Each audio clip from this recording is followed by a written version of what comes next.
oyentes de Caminemos Juntos. Los recibimos con todo agrado y aquí lanzamos el programa, Caminemos Juntos, el espacio de CAF, un camino de desenvolvimiento espiritual. Estamos el equipo completo, Félix, Miguel, Manuel, quien les habla José, y en los controles, lo mencionamos siempre, por la importancia de su trabajo, Roberto Pato Molina. Bueno, estamos muy contentos de estar acá, empezando con el programa, y largamos nomás el tema. ¿Cuál es el tema? ¿Saben? Participación, la participación. ¿Qué es eso de la participación? Bueno, vamos a comentar un poquito ese tema y, por supuesto, los invitamos a que nos hagan llegar sus impresiones, ideas, consejos, sugerencias. En CAF, el concepto de participación está muy relacionado, digamos, con todos los aspectos que hacen a la doctrina de CAF. ¿Por qué? Porque es la forma en que uno se relaciona con la vida, con el mundo y con los demás. Cuando nosotros hablamos del concepto de participar, es formar parte de algo. Pero cuando hablamos de la participación desde el punto de vista que nos interesa, es cuando realmente integramos a los demás en nosotros. Es decir, cuando nosotros somos capaces de tener empatía y ser capaces de captar, sentir y percibir lo que está sucediendo en el alma del otro. Entonces, de esa manera nos completamos realmente como seres humanos. Quizás hay que decir también que yo creo que hay ciertos grados de participación. Todos participamos con las personas, con familiares, amigos o con desconocidos que están en el otro lado del mundo. Pero el trabajo de expandir la conciencia, el corazón, el amor, hace que ese grado de participación pueda ir ampliándose, que no sea solamente intelectual, que no sea solamente un conocimiento, sino que a medida que uno va expandiendo, o que el alma va expandiendo su amor, va incluyendo a los demás en sus pensamientos, en sus sentimientos, en su conducta con los demás y quizás en un nivel interior muy profundo donde se identifica con los demás. Quizás ese grado de participación es el que tenemos que seguir siempre ampliando, porque es un horizonte que no tiene límites. Sí, realmente es un tema desde cierto punto de vista no muy fácil y de otro punto de vista es apasionante, porque no permite, no sé cómo decirlo, medias tintas, no permite que uno se deje llevar mucho por la intelectualidad o por el sentimentalismo. Si bien la emoción y el sentimiento pueden ser o son de alguna manera guías, y la comprensión también es una necesidad, necesitamos comprender para seguir desenvolviéndonos espiritualmente, la participación es como que abarca todo el ser, abarca todo el alma. Y por eso a veces nuestra participación como tal no es del todo consciente, y quizás parte del trabajo de desenvolvimiento es ir haciéndonos conscientes de esa participación. A veces uno puede sentir un dolor, una pesadumbre, algo que le oprime, y puede tomarlo personalmente. Y desde esa óptica, ser cierto. Pero cuando uno empieza a mirar alrededor o empieza a tomar noticia de lo que pasa en otras partes del mundo, o a la vuelta de la esquina, a veces sin ir tan lejos, uno se da cuenta que ese es un grado de dolor que no es personal, que también forma parte de otros seres, que otros seres los están padeciendo o lo van llevando adelante de la mejor manera posible con una valentía a veces que es realmente admirable. Y Por eso a veces uno, cuando le escapa un poco el dolor, yo creo que es normal, más en nuestra sociedad, nos molesta un poco que algo nos molesta, que algo nos moleste o que nos duela. Entonces no queremos eso, lo rechazamos. Y sin embargo es parte de la vida y vamos descubriendo que forma parte de nuestra vida porque forma parte de la vida de los otros, de las otras personas. Muchas veces de los más cercanos, de quienes nos rodean, y cuando nuestra conciencia sigue creciendo, vemos que todos los seres humanos en todas partes del mundo padecen cosas similares. Se ha hablado también recién un poquito del sentimiento. Me gustaría hacer un comentario. Yo creo que el sentimiento es muy bueno y que tiene un potencial enorme. Pero hay que ver también qué tipo de sentimiento es ese. Yo veo, por ejemplo, que a veces una película, una buena novela, una literatura, una noticia incluso, o una música, nos puede conmover hondamente. Ver chicos que sufren, que tienen hambre, puede llevarnos a la conmoción, ¿no? Pero después que pasa ese momento, hay que ver si ese sentimiento ha ido sembrando algo en nuestro interior o es solamente un elemento pasajero. Yo recuerdo un hecho que leí alguna vez, no sé qué realidad tendría, pero decía así, que había en ese relato una zarina en Rusia que había ido al teatro y que se había conmovido tanto por el dolor de la gente, por la obra del teatro, que soltaba las lágrimas y no podía contenerlas. Y resulta que afuera su cochero se helaba de frío en la nieve. Entonces el sentimiento hay que ver cómo se traduce después en la acción, porque es fácil quizá despertar sentimientos nobles, sentimientos intensos, fuertes, pero si después en los hechos esos sentimientos no corresponden a una conducta coherente con ellos, quedan ahí, quedan nada más como un sentimiento.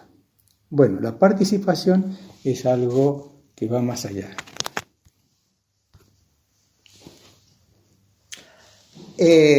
Coincidiendo con lo que decía José, es decir, nosotros podemos hacer una diferencia entre la participación exterior, que es la de esa dama llorando en el teatro, y la participación interior, ¿no es cierto?, cuando se da cuenta de que realmente lo que importa es la gente y el sentir de la gente, independientemente de la condición humana.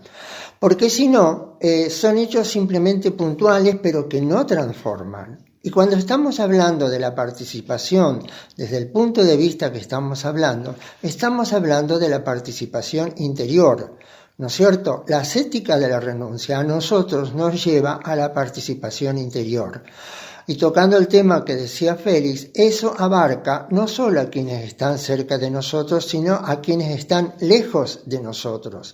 Y muchas veces no estamos participando de un acto, pero sin embargo, interiormente podemos participar de ello. Por ejemplo, cuando estamos viendo una noticia que afecta a parte de la humanidad, una guerra, es decir, un cataclismo, ¿no es cierto?, una situación dolorosa, lo que sea, ¿no?, que no nos atañe a nosotros directamente, pero sin embargo sentimos que nosotros compartimos con los que están relacionados con esos hechos, ¿no es cierto?, la situación que viven, nosotros la sentimos como nuestra, ¿no es cierto? Es decir, hay en la participación interior una intención de sentir, de comprender y de participar con todos los hechos de la vida. ¿Algo más? Este tema de llevar la participación a la vida cotidiana, como bien se decía recién, es parte de un largo proceso. Yo creo que precisamente el desenvolvimiento espiritual es una tarea que nos lleva toda la vida, No hay un llegar a un final. Por eso también esta participación necesariamente es gradual. Uno puede darse cuenta de cosas y sin embargo no ser del todo coherente en la vida cotidiana. Entonces parte de la tarea es buscar esa coherencia. Si una persona está recibiendo un sueldo que es desmedidamente mayor de otros sueldos de personas que ponen el lomo, que trabajan duramente, ahí hay algo que no funciona, pero no es solo de la persona que recibe el sueldo, es de la sociedad, es de todos. Por eso decimos que necesitamos expandir la conciencia y lo relacionamos también con la responsabilidad. Cuando hay algo que no funciona, no es solamente del que podemos señalar como culpable o como responsable, si bien en muchos casos es innegable, pero en muchos otros casos formamos parte de una sociedad que funciona de cierta manera y para cambiar hábitos, para cambiar situaciones, para cambiar modo de ver y comportarnos de otro modo un poco más justo con aquellos que más necesitan, necesitamos hacer todo un cambio de estructura mental, legislativa, espiritual, emocional y en todo sentido. Por eso no siempre es posible ser del todo coherente y esa falta de coherencia también nos hace padecer. Porque uno no puede dejar de ser consciente. En la medida que va siendo consciente, se da cuenta que hay cosas que no van, que no funcionan, pero ¿cómo hago? Hay cosas que tienen una solución particular, personal, individual, hasta cierto punto. Pero si no se transforma la sociedad, no va a pasar mucho, no nos va a ocurrir muchas cosas. Y para que se transforme la sociedad, necesito transformarme yo, y usted, y el otro, y el de más allá. Entonces sí, gradualmente hay un cambio. Entonces, parte de la tarea es tomar conciencia, es darnos cuenta. Y cuando eso nos hace sufrir por falta de coherencia, no volver atrás, no esconder la cabeza en la arena, aceptar las cosas, verlas como son, y probablemente allí se abra una puerta. A primera vista, cuando nosotros hablamos de la renuncia en CAF, ¿no es cierto?, pareciera como si hubiera un rechazo de la vida y del mundo. Sin embargo, cuando hablamos de participación dentro de la renuncia, la participación interior nace realmente de un profundo amor por la vida y por el mundo. ¿A qué se renuncia? Se renuncia a los sueños donde yo puedo gozar libremente independientemente de los sufrimientos de los demás. La participación interior me lleva a ser consciente del sufrimiento de los demás y no desaprovechar lo que yo tengo, pero sí tratar de compartir, aunque sea intelectualmente, aunque sea emotivamente, de las necesidades de otros. La participación interior no cambia la vida totalmente. Lo único que nos hace hacer es profundizar en nosotros y hacernos un poco más partícipe de la humanidad o del hombre. Sí, se ha tocado esos temas también de la participación sobre las cosas concretas y también podríamos puntualizar algo. Observemos nuestro entorno. Nuestro entorno significa las personas con las que convivimos o el vecino, las personas con las que nos cruzamos más o menos diariamente o con cierta frecuencia, las personas de nuestro trabajo, compañeros de nuestro trabajo, etc. Ese es nuestro entorno. ¿Cómo es la calidad de nuestras relaciones y qué es lo que podemos hacer? O sea, no solamente participar con aquellos que están al otro lado del mundo o lejos, sino ver cuál es la participación concreta en nuestro ámbito. Y ahí hay siempre, seguramente, siempre tenemos mucho para trabajar. No tenemos, y quizás no sea natural, que tengamos una perfecta relación con todas las personas. Todas necesitan, siempre se necesita ir un poquito más allá, un poquito más de entendimiento, más de comprensión, un poquito más de acercamiento. Entonces, cuando detectamos en nuestro entorno algo que podría ser mejorado, bueno, allí hay que analizarlo y hay que desarrollar el trabajo interior para ver qué paso podemos ir a hacer adelante. Siempre hay un paso para adelante, un paso para hacer. ¿Por qué? Y digo yo, mi experiencia me deja mucho para concluir, digamos, que lo más importante es ese cambio de conciencia que nos hace ver nuestras posibilidades, nuestros dolores, nuestras cosas como mínimo, limitaciones como mínimo, o sea, reducir la importancia que le damos a nuestra vida comparada con el dolor y el sufrimiento de tantos seres que a lo mejor no conocemos, pero con los cuales estamos bien relacionados, totalmente relacionados. Es otro ámbito también, así es. Otro aspecto, digamos, sin irse demasiado lejos del tema, es, digamos, el hecho de compartir. Cuando, si bien participar no es, digamos, semánticamente compartir, a veces uno tiene conocimientos, tiene información que otras personas no tienen, y el hecho de compartirlo abre una puerta para que la otra persona pueda cambiar algún aspecto importante de su vida. Hay otro aspecto, recién se hablaba del sentimiento. A veces uno es, no sé, no puedo calificar, digamos, simplemente quizás un poco cerrado porque no ve, porque no se da cuenta. Y a veces compartir el cariño no significa andar a los besos y a los abrazos con todo el mundo, pero sí estar atento, porque a veces uno, con el apuro cotidiano, con lo de siempre, no se da cuenta que hay algo que no nos cuesta dinero, no nos cuesta esfuerzo, y es mirar al otro, a la otra persona, sonreírle, hacerle una muestra de cariño, de que estamos con esa persona, a veces a una distancia.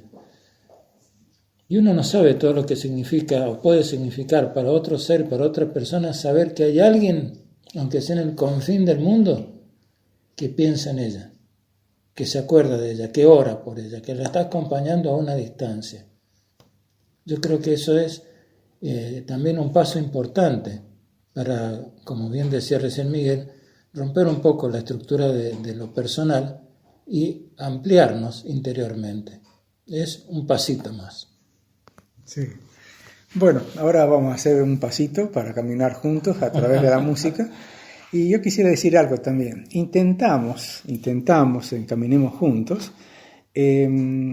hacer una diversidad de temas musicales, de estilos musicales, y participar con la música clásica, la música popular, la música folclórica de distintas partes del mundo, tratando, por supuesto, que tenga un buen nivel. Queremos darle también un buen sentido estético. Bueno, participamos con la música entonces y volvemos enseguida.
Este fue el primer movimiento de la sonata para piano número 14 que compuso Ludwig van Beethoven y que le llamó el Quasi una fantasía, opus 27, y que posteriormente fue popularmente conocida como Claro de Luna.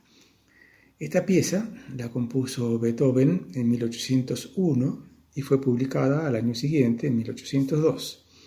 Aparentemente dedicada a una señorita que en aquel entonces tendría 17 años, llamada Giulietta Guicciardi. Y se supone que Beethoven estaba enamorado de ella. Este romance, que realmente vivificó a Beethoven en su vida, no pudo concretarse, puesto que la damisela, Giulietta, pertenecía a una clase social elevada y Beethoven era, digamos, considerado del vulgo. No podía ser aceptado ese tipo de relación. Por eso quizás en la composición aparece tanta tristeza.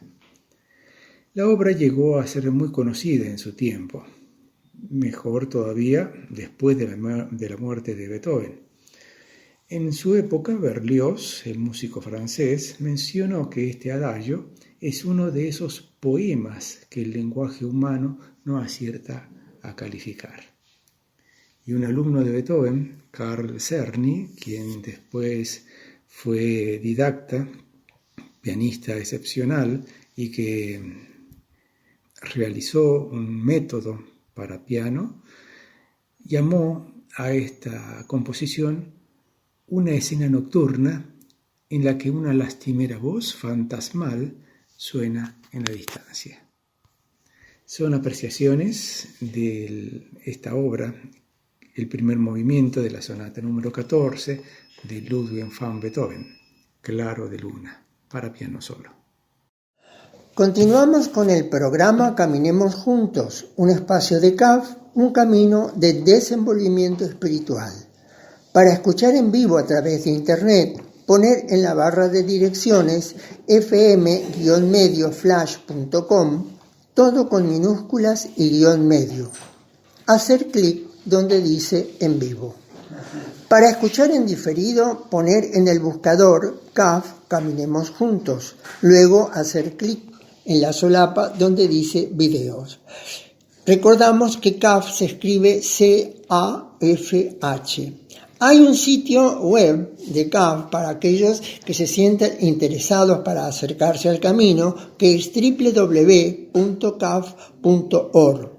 Y hay también un correo que es propio del programa de la radio nuestro, ¿no es cierto?, que es infocaf@gmail.com. Los teléfonos con los que se pueden comunicar a la radio, en este caso durante la pandemia, todos los programas no están transmitidos en vivo y en directo, sino son programas grabados. No obstante, pueden dejar mensajes en la radio que nos hacen llegar telefónicamente. El teléfono de la radio es 03546 420 007 o bien los teléfonos personales 03546 538 109 y 538 112. Continuamos con el programa. Muy bien, continuamos en el programa Caminemos Juntos. Este es el espacio de CAF, un camino de desenvolvimiento espiritual. Y vamos directo. Tenemos en pantalla a la señora Eva Ordóñez. Ya la habíamos entrevistado antes, una vez en una oportunidad. Es psicóloga, está en Buenos Aires, del otro lado de la pantalla. Y el tema de hoy que nos interesó preguntarle es acerca de la salud integral del ser humano. Si bien ella se ha dedicado mucho tiempo a la salud psicológica de los niños especialmente, hoy queremos hablar un poco de la salud física en general. Buen día, Eva. Un gusto de tenerla aquí en Caminemos Juntos. Bueno, muchas gracias por invitarme a participar del programa. No, un gusto para nosotros. Les cuento Sí, a ver. que para mí estar sano y saludable ha sido siempre una prioridad. Dado que la conciencia de que tenemos un cuerpo, es necesario atenderlo, es necesario cuidarlo y sobre todo, en lo posible, armar un hábito, es decir, una rutina, dado que la alimentación y el descanso son imprescindibles para que el cuerpo esté sano y saludable. ¿Por qué digo esto? Porque psicológicamente las alteraciones de sueño o las alteraciones en la alimentación traen una serie de componentes emocionales psicológicos que alteran toda la vida.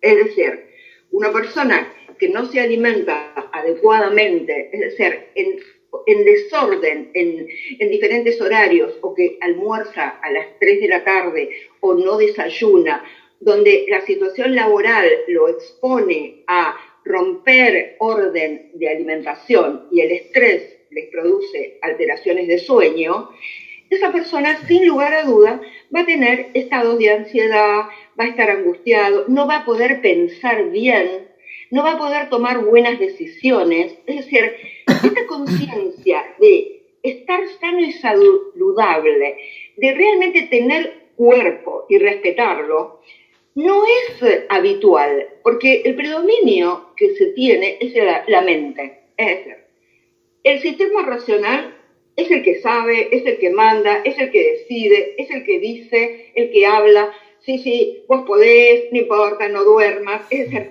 tenemos una mente que no respeta al cuerpo. Y el cuerpo es sabio. Patea en contra. Claro. Patea en contra. Exactamente. Es decir, entonces, nos hace... Entonces, sí. Eva, de ahí, obviamente, el panorama es cierto, que el desorden, digamos así, de la vida, a lo mejor el estrés o la alimentación, el sueño, nos causa estados tanto sensibles como físicos alterados, una disfunción de todo eso, ¿cierto? Bueno, de ahí en adelante, ¿qué hizo usted? ¿Cómo empieza una disciplina? ¿Cómo se empezó a corregir eso? A ver, en primer lugar, tener conciencia de la importancia de cuidar el cuerpo. Eso es básico. Es decir, tengo un cuerpo y lo tengo que cuidar. Y esto que yo llamo conciencia, es decir, hacerse responsable de que los estados emocionales dependen de cómo cuidamos nuestro cuerpo, no es un tema muy consciente, ¿sí? Entonces, primer punto, tenemos que hacer conscientes que si no cuidamos el cuerpo, tenemos estados emocionales complicados que nos afectan toda la vida, nos afectan las decisiones. Ese es el primer punto. A partir de ahí, ¿yo qué hice? Bueno, en primer lugar, yo considero que para estar sano y saludable es imprescindible el contacto con la naturaleza. Porque la naturaleza nos da un ritmo, ¿sí? Es decir, en realidad yo después les voy a contar todo lo que hice, pero a mí me parece importante que hoy quede claro cómo yo fundamento después lo que voy haciendo, ¿sí? Sí. Priorizar la salud como un valor, así como la integridad, como la honestidad. La salud es un valor y es muy importante, ¿sí? Claro, entonces, sí.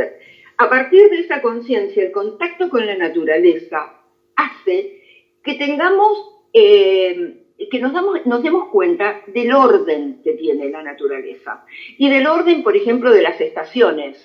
No es lo mismo invierno que verano, que primavera o que otoño. Cada estación tiene una temperatura, tiene determinadas características, por lo tanto, nuestro cuerpo debe estar preparado para las estaciones. Y eso, la medicina china tiene esta conciencia de que hay predominios de determinados órganos y debilidades de determinados órganos. Eso yo no estoy como para contar específicamente eso, pero sí como concepción filosófica y después que se pone en la práctica, ¿sí? Entendido. Entonces, bueno, ¿qué hice, por ejemplo? Yo a los 18 años ya hacía yoga en el centro Sivananda de Yoga Vedanta, que era un centro de yoga que había en Buenos Aires en esa época, y realmente me pareció en ese momento que podía ser una manera de control del cuerpo, ¿sí? O sea, a esa edad ya estaba como empezando la conciencia de querer cuidar el cuerpo. En esa edad. Sí. En esa edad yo ya leía a Krishnamurti, yo ya leía a Uspensky, a Gurdjieff. En esa época, a mis 18 años, eso era 1958, 59, 60. Yo en esa época era vegetariana, tenía médico clínico vegetariano. Entonces, bueno, ahí empecé como primeras experiencias y fui cambiando. Dejé de ser vegetariana. Yo siempre hago un chiste que muchos amigos míos se divierten y que de una experiencia que tuve donde sabían que yo era vegetariana, pero no fanática, y había hecho un curso de 3 días y el cierre era con un asado, porque era en el campo esto. Entonces, el director, digamos, de este curso, muy preocupado, se acerca y me dice, Eva, hay asado, y vos sos vegetariana. Yo le digo, tranquilo, asado no es carne. Está bien. Asado, por favor. ¿Cómo no voy a comer una costillita? Un choricito. Asado no es carne. Y bueno, y se rieron mucho. Incluso, esto también es muy interesante porque después tuve otro médico, Tiscornia, el doctor Tiscornia, otro médico vegetariano, y él decía que si la persona no estaba decidida a abandonar totalmente la carne, que recomendaba comer una vez por semana carne para que el proceso digestivo estuviese preparado para recibir la carne, ¿no? Sí. Y yo siempre considero que dentro de todas las experiencias que yo hice de cuidar el cuerpo respecto a la alimentación, nunca fui fanática, digamos. Siempre, eso fue una de las cosas que siempre me preocupó, el fanatismo, coherente, ¿no? No, asado no es carne. Pero no quiere decir que hay que comer todos los días y a toda hora el asado. Claro. Y sobre todo, viviendo en Argentina. También es importante. ¿Dónde estoy viviendo? Y no es lo mismo la alimentación de verano que la alimentación de invierno.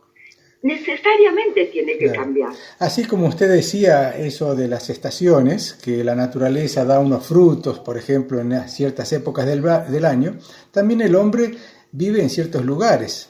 No es lo mismo vivir en China que vivir en Argentina. Entonces quizás eso también, la idiosincrasia del pueblo, la costumbre y el lugar, influirán también en su alimentación. Sin lugar a dudas. Claro, porque cada lugar tendrá su modalidad de alimentación y uno, viviendo en un lugar, de alguna manera tiene que adaptarse, ¿no es cierto?, a las características del lugar. ¿No es cierto? Totalmente. Bueno, ¿y cómo empieza el vínculo así con la medicina china? ¿O eso vino mucho después? Eso viene, bueno, en realidad yo le podría decir que también Japón, digamos, el contacto mío con la filosofía oriental empieza también a mis 18 años, cuando yo hago ikebana, es decir, arreglos florales, con una maestra japonesa. Ahí, ¿qué pasa? Ellos tienen un concepto que para mí hacia la salud, que son 3 líneas principales dentro del ikebana, que es cielo, tierra, hacia arriba cielo, una rama que va hacia abajo, que dice tierra, y en el medio está el hombre. Entonces, esta concepción de hombre entre el cielo y la tierra, ¿sí? Sí. Esto, que yo lo viví mucho, muy joven, con la experiencia japonesa, ¿sí? Después, hace unos 20 años, lo retomo con la medicina china. Que la medicina china también tiene este principio, que tomo la fuerza de la tierra, y la tierra tiene fuerza, tiene una energía específica, que es la que tiene que ver con la naturaleza, con la savia, con lo que hace crecer, lo que hace reverdecer, digamos, ¿no? Y el contacto con el cielo. Y ese contacto con el cielo, es decir, es con lo celeste, con la energía sutil que tiene la energía del cielo, y todo lo que cada uno asuma desde lo religioso, desde lo filosófico, con estos conceptos. Y por otro lado, también una conciencia de orden, es decir, así como nosotros tenemos nuestro sistema solar, que cada planeta tiene su órbita, donde nadie se confunde, digamos, donde todos van por su circuito, sí, donde a nadie se le ocurre decir, bueno, hoy no me muevo, ¿no? Es decir, no. Entonces, ese orden que tiene el universo también está incluido en la medicina china, es decir, el hombre entre el cielo y la tierra con una pertenencia al universo infinito.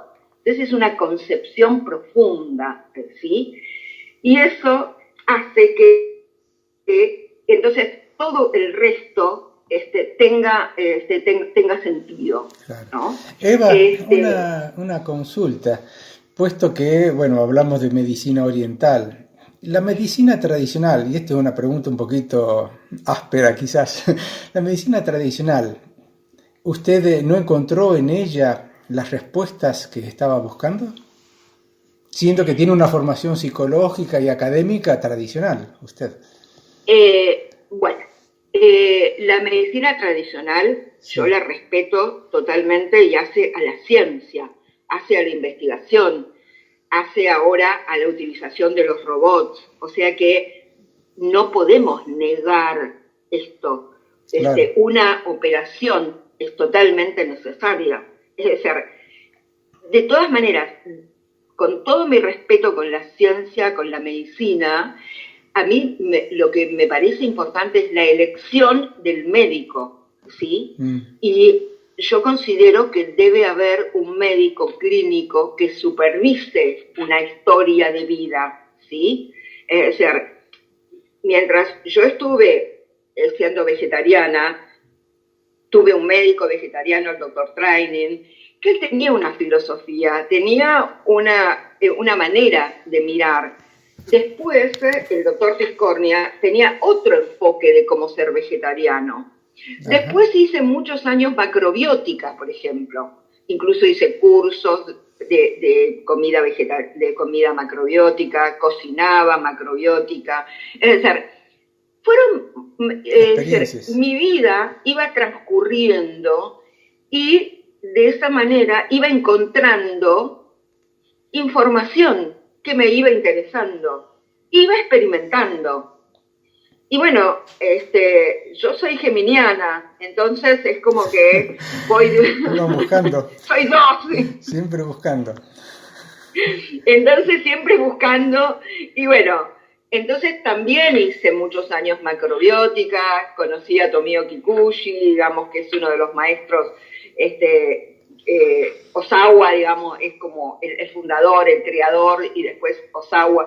Y, por ejemplo, tengo una amiga que ella realmente salvó su vida a través de la alimentación macrobiótica, es decir, vivió 45 años controlando un cáncer con la alimentación macrobiótica. Es decir, como que yo creo que es importante encontrar lo que uno busca en lo que en funciona la técnica, para el cuerpo de propio. Sí, exactamente. Entonces, Eva, si nosotros tuviéramos que sintetizar, porque bueno, podríamos hablar mucho tiempo aquí, pero si tuviéramos que sintetizar su experiencia porque usted pasó por el vegetarianismo, la macrobiótica, las otras medicinas. ¿Cómo podríamos sintetizar ahora esa experiencia? ¿Qué es lo que está haciendo usted? ¿Qué es lo que le funcionó mejor?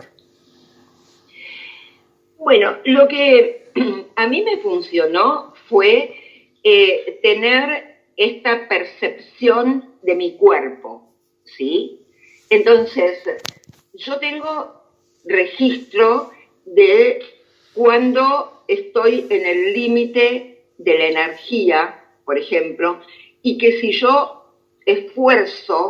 hago un esfuerzo, yo puedo perder defensas y ahí yo me puedo enfermar, es decir, puedo tener una gripe o puedo resfriarme en invierno o puedo tener algún síntoma, le diría, ¿no? Es decir, por eso que yo insisto en tener conciencia del cuerpo, registrarlo, sentirlo, de conocerlo, darse cuenta de cuándo estoy cansada, de cuándo estoy al límite de mi energía.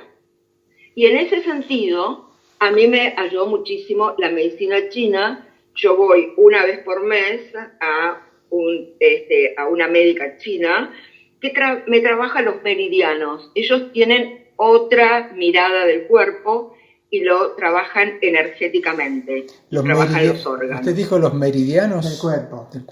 Exacto, ellos hablan de meridianos, es decir, son líneas de energía que recorren todo el cuerpo, por eso que como trabajan con acupuntura, ponen las agujas en puntos determinados del cuerpo, y eso es interesante porque uno siente el recorrido, es decir, yo puedo, cuando me ponen una aguja, saber por dónde va ese meridiano, por ejemplo, es decir, porque me tocan y me van, digamos, desde un dedo hacia el codo, del codo, y yo fui por un tema, digamos, de muñeca, por ejemplo, ¿no? Y no van a trabajar la muñeca, sino que van a mirar qué es lo que está afectando. Es decir, no van al síntoma, van a la causa. Claro. ¿Por qué se produjo ese malestar, digamos así? Y van a buscarlo en la energía. Exactamente. Sí. Hay una cosa que me intriga. Con toda esa experiencia que tiene detrás, ¿no es cierto? Sí. Es decir, ¿cómo influye usted sobre sus pacientes? ¿Los orienta en un sentido o en otro? ¿Cómo los orienta? ¿Cómo trabaja con ellos, con ese conocimiento? Bueno, generalmente, yo les puedo hablar, por ejemplo, en este año y medio de pandemia, es decir, los pacientes vienen agotados, es decir, vienen con un nivel de estrés muy alto, porque la incertidumbre es una característica a la cual no estamos acostumbrados. Es decir, estamos acostumbrados a creer que controlamos, ¿sí? A tener todo previsto, bueno, vamos a viajar, vamos a hacer esto, vamos a este fin de semana tal cosa. Es decir, todo lo que hace al orden y a la planificación se perdió, porque estamos todo el tiempo con una determinación que se toma sobre el viaje, sobre cerrar los negocios. Entonces, la incertidumbre trae una serie de trastornos muy fuertes.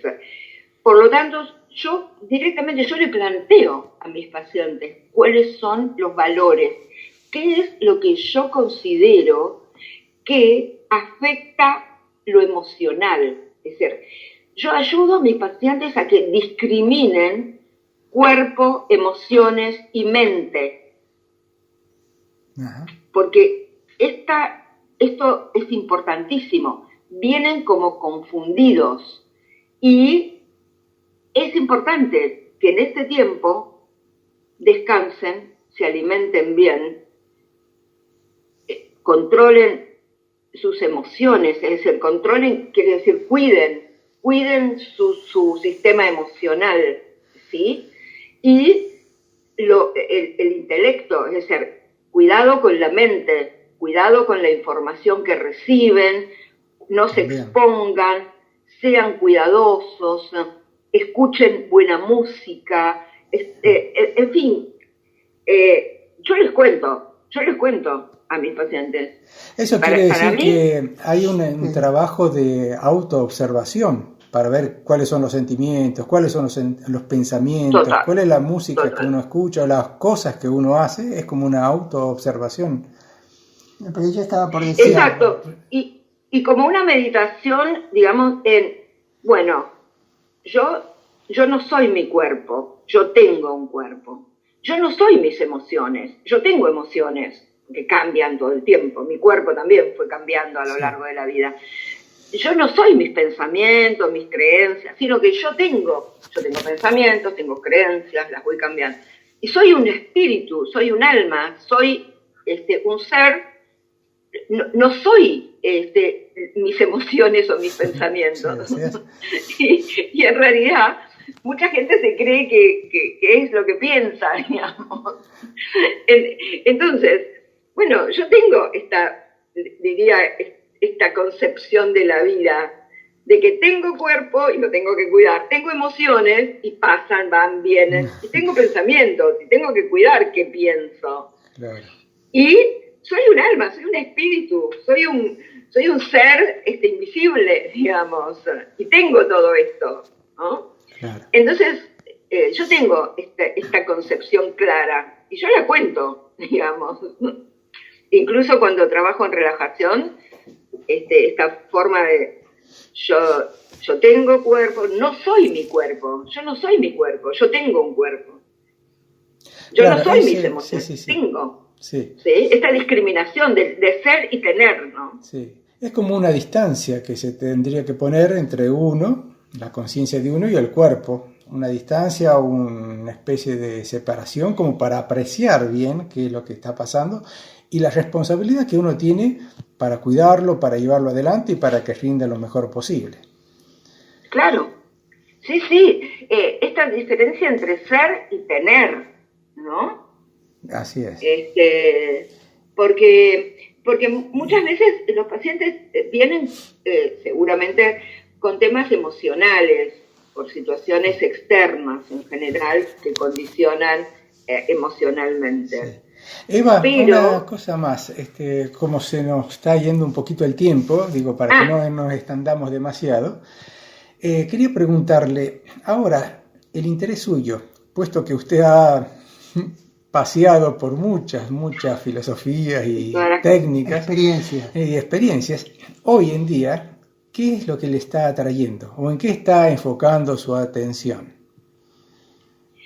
Bueno, en este momento yo estoy directamente con medicina china. Ajá. Es decir, yo estoy yendo una vez por mes a un equilibrio energético y además lunes y miércoles de 6 de la tarde a 7:30 yo hago en este momento por Zoom, porque no se pueden hacer reuniones grupales, sí. Pero antes lo hacía en forma presencial con la profesora, con la maestra de medicina china. Estoy haciendo una derivación del Tai Chi que se llama Zinen, Z-I-N-E-N-G, Zinen, que es una serie de ejercicios para el equilibrio corporal y para la salud, es decir, para estar sanos y saludables. Dijo usted, entonces, es como el Tai Chi, así de movimientos muy lentos, muy controlados, muy armónicos. Incluso de muchas posturas estáticas. Por ejemplo, la postura del árbol, que es una postura estática y que, según el entrenamiento, uno puede estar 5 minutos, 10, media hora, 1 hora, hasta 2 horas en esa postura. O se puede quedar, hay maestros que se quedan. Se queda ahí. Claro. Bueno. Yo más bien, no duro tanto. Yo un ratito y ya después me muevo. Ya no es el árbol. Bueno, Eva, queremos agradecerle mucho porque nos ha abierto un panorama muy grande. Se abre un horizonte porque hay muchas cosas que tiene el conocimiento humano, no solamente la medicina china, y como usted dijo, la macrobiótica, vegetarianismo, sí. La ciencia misma, muchas cosas, y la psicología. Así que tenemos Wow.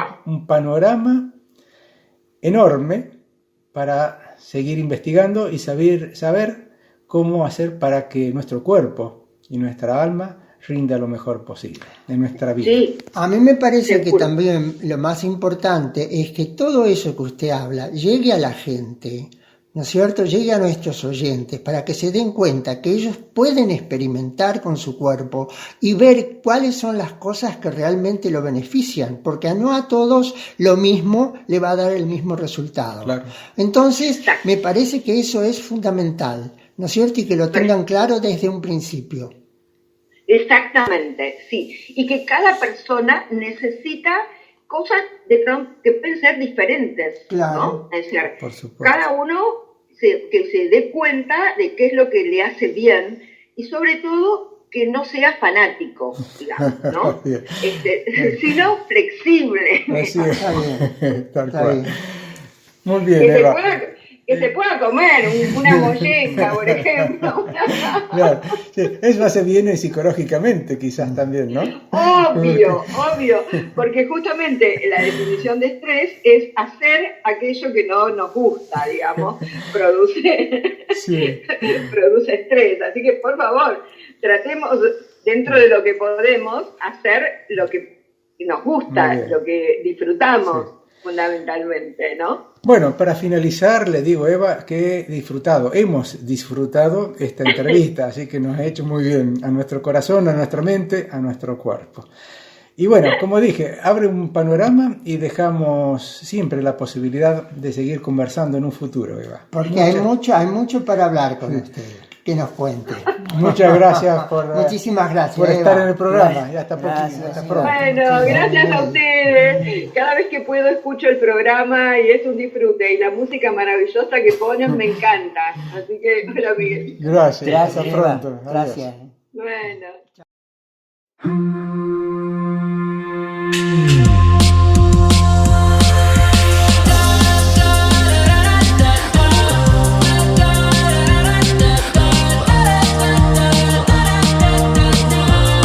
I've been trying to call. I've been on my own for long enough. Maybe you could show me how to love. Maybe I'm going through withdrawals. You don't even have to do too much. You can turn me on with just a touch, baby. And look around it, Sin City's cold and empty. No one's around to judge me. I can't see clearly when you're gone. And I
canción escuchada iba por título Blinding Lights, que en español quiere decir luces cegadoras. Es una canción que pertenece al cantante canadiense que se llama The Weeknd, quien la incorporó en un sencillo, en su cuarto álbum que lanzaron en 2019. La versión que escuchamos está interpretada por el grupo Pentatonix. Es un arreglo interpretado por el grupo Pentatonix, compuesto de 5 cantantes a capela, que se originó el grupo en 2010 y es procedente de Arlington, en Texas. Entonces escuchamos Blinding Lights del compositor The Weeknd, interpretado por el grupo Pentatonix. Bueno, continuamos con el programa Caminemos Juntos, un espacio de CAF, un camino de desenvolvimiento espiritual. Y hoy traemos, siguiendo un poco con la historia, a un personaje muy especial, porque casi podría decir un prohombre, porque sus características no son fáciles de encontrar en ningún hombre, por lo menos conocido o conocido por nosotros. Y estamos hablando del señor Elpidio, o el doctor, mejor dicho, Elpidio González. Él tuvo una trayectoria política muy interesante, pero no es eso lo que merece destacar. Lo que merece destacar lo vamos a dar en segunda parte. Bueno, ¿quién fue este Elpidio González? ¿Dónde nació? ¿Con quién estuvo? ¿Por qué se destacó? A ver, sí, Elpidio González, acá lo más conocido es porque fue vicepresidente de la Nación hacia principios del siglo XX, vicepresidente del presidente Marcelo Torcuato de Alvear. ¿De Hipólito Yrigoyen? Ah, no, está bien, tiene razón. Y Torcuato amigo de de Hipólito Yrigoyen. Amigo de Hipólito Yrigoyen, y creo que durante la presidencia de Yrigoyen él fue jefe de la Policía Federal. Algo así. Bueno, este señor, hay algunos que dicen que nació en Rosario y otros que nació en Córdoba. Me parece que es más seguro que nació en Rosario en el siglo XVIII, en 1875, 1 de agosto de 1875. Un artículo dice Rosario, Santa Fe, hay otros que dice Córdoba. Pero parece Córdoba, que Argentina. Córdoba, Argentina. Pero lo que sucedió creo que fue así. Nació en Rosario y posteriormente se mudó a Córdoba con su familia, con su madre, donde cursó estudios universitarios de Derecho. Allí en Córdoba, en la Universidad Nacional de Córdoba, no llegó a terminar la carrera. ¿En ese momento? En ese momento no. Quedó en 5º año y por alguna razón después se trasladó a Buenos Aires y al final completó su carrera en La Plata, donde se recibió de abogado. Completó la carrera cuando estaba preso. ¿En qué condiciones completó la carrera?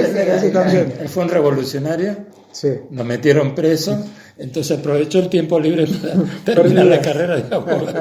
Claro, lo que pasa es que él venía de una prosapia radical, porque su padre era rotundamente radical, Domingo González, un viejo soldado federal del Chacho Peñalosa.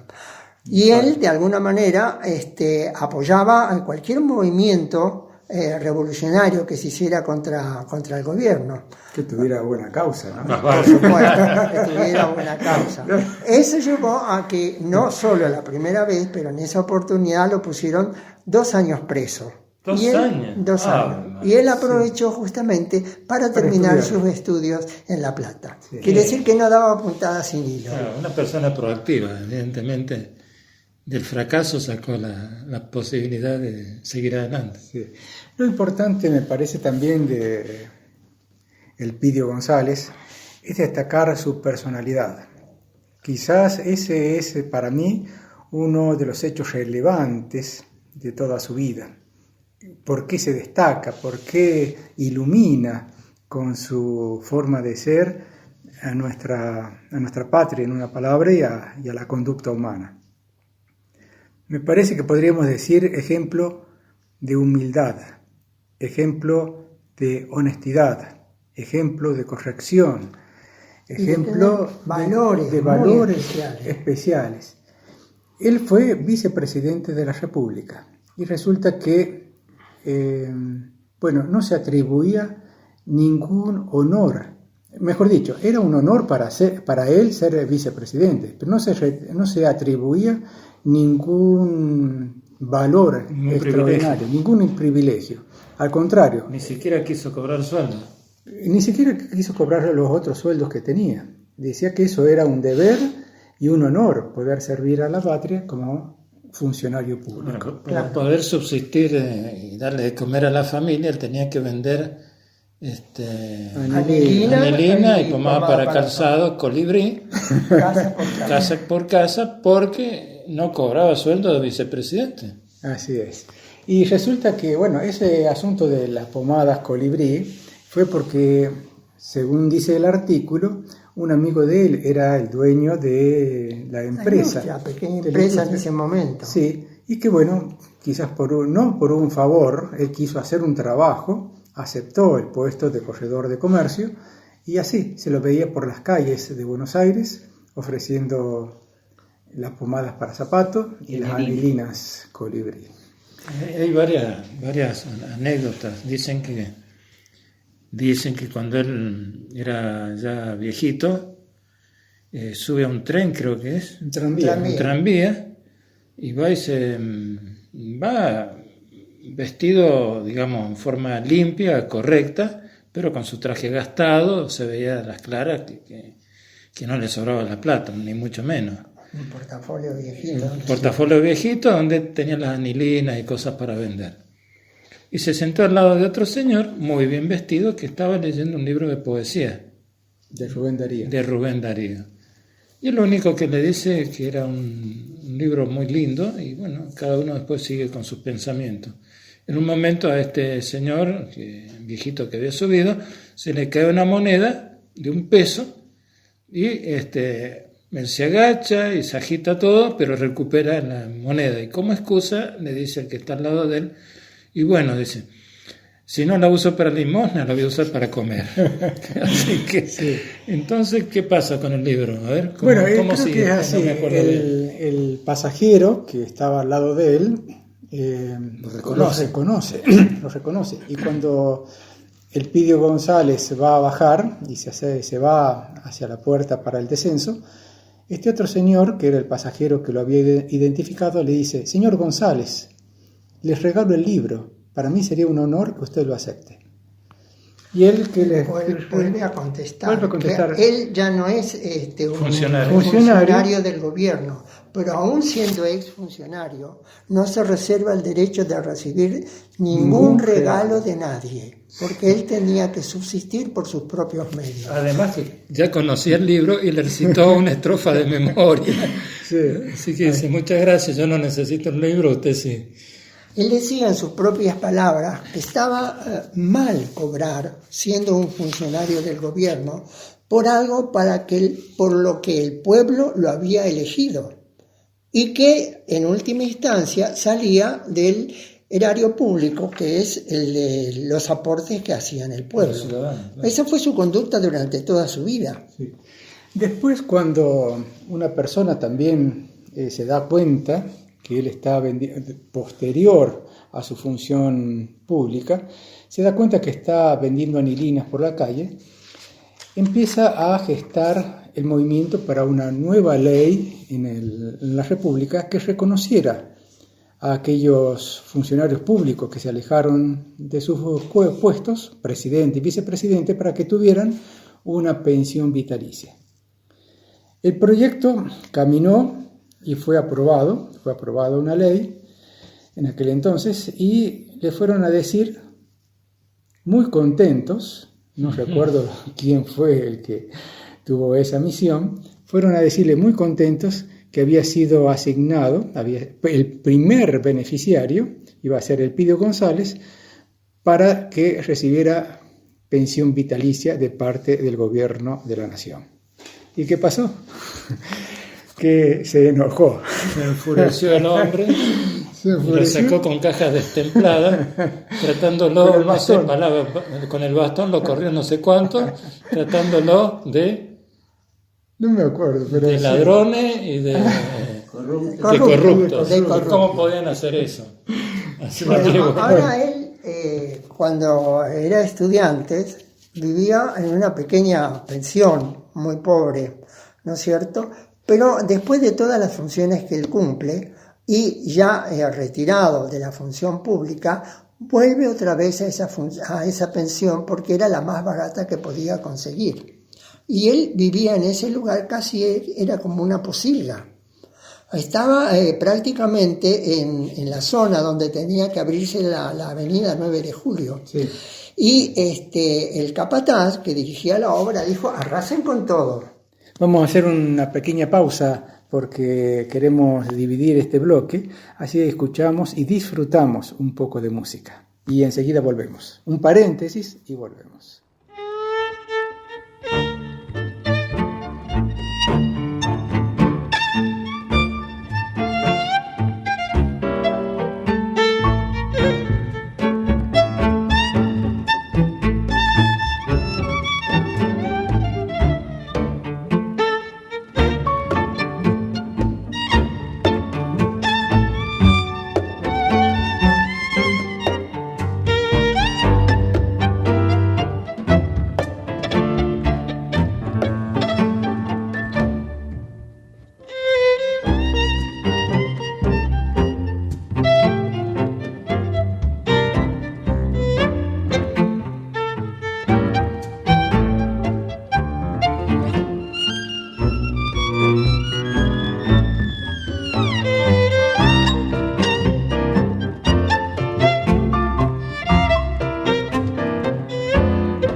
Y esto que se escuchó es el tango criollo, el choclo, tango o tango milonga también se le llama. Es una orquestación que hizo el señor músico Ángel Villoldo. Fue estrenado en 1903, este tango criollo, y la partitura fue publicada posteriormente en 1905. Es considerado uno de los tangos más populares, no solamente en la Argentina, en todo el mundo. La melodía de este tango se caracteriza con lo que se llama la guardia vieja del tango y fue compuesta probablemente en 1898. La autoría de esta melodía es atribuida a un músico llamado Casimiro Alcorta. No es seguro quién fue el compositor, probablemente este señor Casimiro Alcorta. Él fue un violinista de raza negra que murió en la miseria y que hoy prácticamente está olvidado. La versión fue ejecutada por una violinista Katika Iyengi, húngara, violinista, cantante, bailarina e intérprete. El tango El Choclo, entonces, interpretado en violín y orquesta de cuerdas y piano por Katika Iyengi. Hola, ¿sabías que volvió Vuelos CAF? En un espacio de encuentro, diálogo y libertad. Bienvenidos. ¿A dónde? www.lapropuestaradio.com. Todos los miércoles de 21 a 22 horas, hora argentina. Sí, en vivo. Podés poner en YouTube LPR Streaming o si no, Vuelos CAF Conciencia de Radio y los verás en directo.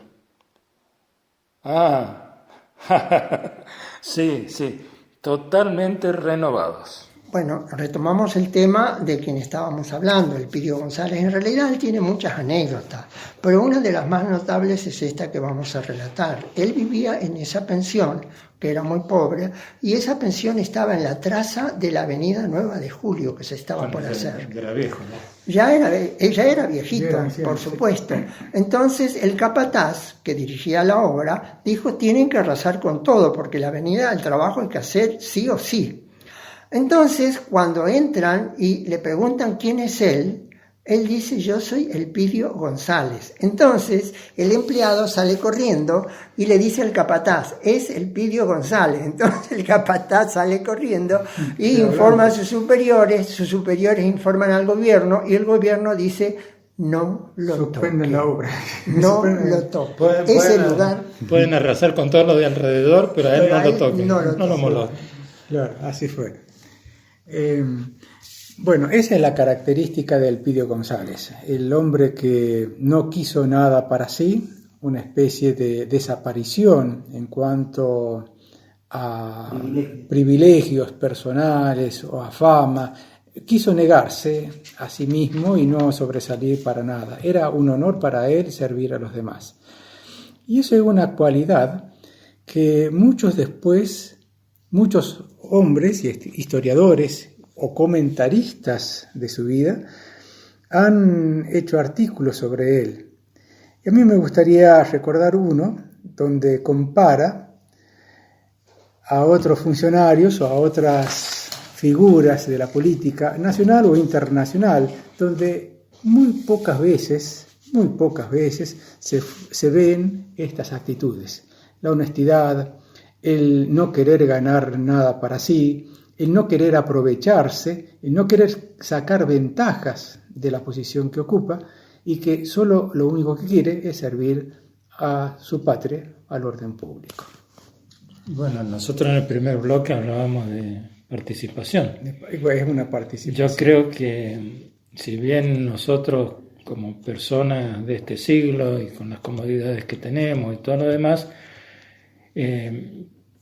quisiéramos poder vivir de una manera que no afecte a los demás o que no afecte lo mínimo posible, pero nosotros vemos un ejemplo vivo de esta persona que no sabemos si tenía ideales espirituales o no. Era hijo de un soldado, digamos así, de un general, no sé qué lo que era,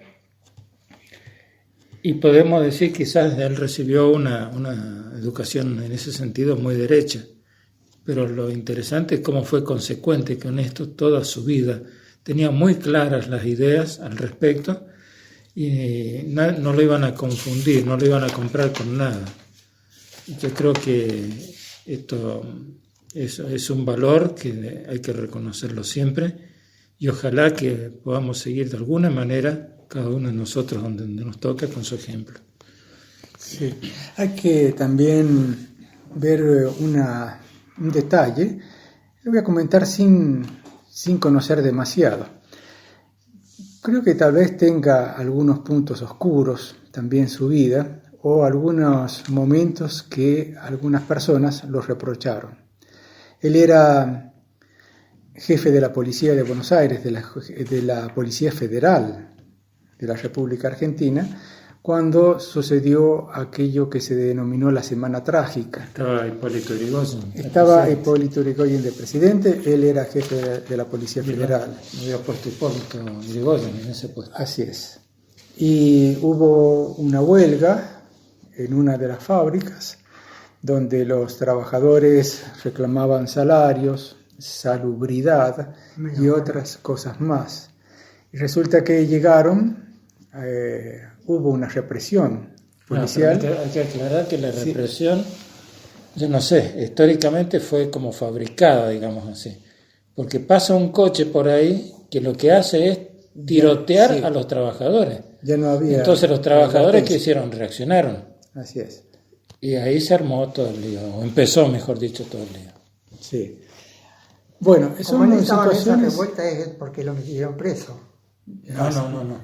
¿No? Fue Él es jefe de policía en ese momento. Ah, cierto. Él es el que participa en la represión. Sí. Hay que ver también cómo es el contexto y ahí hay que pensar también que un jefe de policía es un instrumento del Poder Ejecutivo.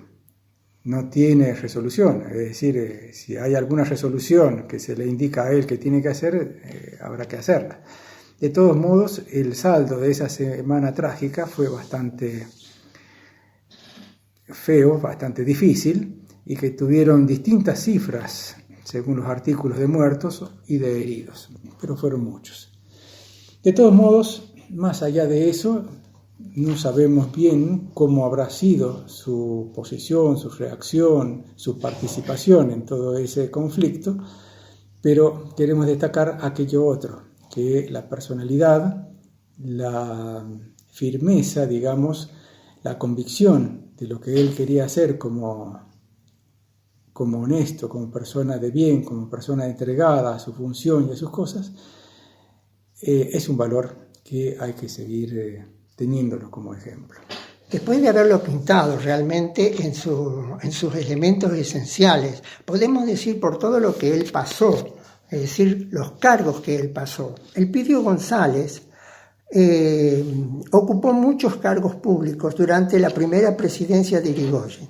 Ministro de Guerra desde 1916 a 18, jefe de policía de la Policía Federal a partir de aquel año y hasta 1921, momento en que le tocó reprimir la insurrección durante la Semana Trágica y el pogrom de 1919. Fue elegido para acompañar a Marcelo T. de Alvear como presidente de la Nación y volvió a cumplir funciones en el segundo. Vicepresidente. Ahí fue vicepresidente de Yrigoyen. No, de Alvear. Vicepresidente de Marcelo T. de Alvear. De Marcelo T. de Alvear, perdón.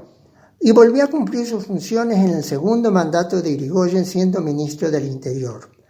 Sin embargo, los últimos días de su vida, como habíamos dicho antes, los pasó viviendo en una pensión y trabajando, vendiendo pomadas y anilinas para poder subsistir. Y son personas, digamos, que abren camino. Hay que ver en el momento histórico, habría que ser un poco entendido en las leyes, cómo estaban todas las situaciones, por qué él fue revolucionario. Habría que estudiar bastante más el tema, me parece, pero son de los que abren camino en la historia. En este caso, en la historia de nuestro país. Y por eso también yo creo que las personas que abren camino, uno después que tiene todo hecho, nosotros estamos gozando de un montón de leyes que nos protegen y nos acompañan como ciudadanos de la Argentina. Pero ¿gracias a quién se hizo todo eso? Entonces, bueno, pasó antes, yo lo dejo ahí, por supuesto. ¿No es cierto? Y sobre todo que con él empieza, a pesar de que él no lo recibe, con él empieza la tradición de la jubilación para los presidentes y expresidentes, jubilación vitalicia que él rechaza. Sin embargo, es un hombre olvidado, Quizá porque es un espejo en el cual nadie puede verse reflejado. No quiere, por lo menos. Así es, como político. O quiere. Sí, así Entonces es mejor tapar lo que uno no puede asumir.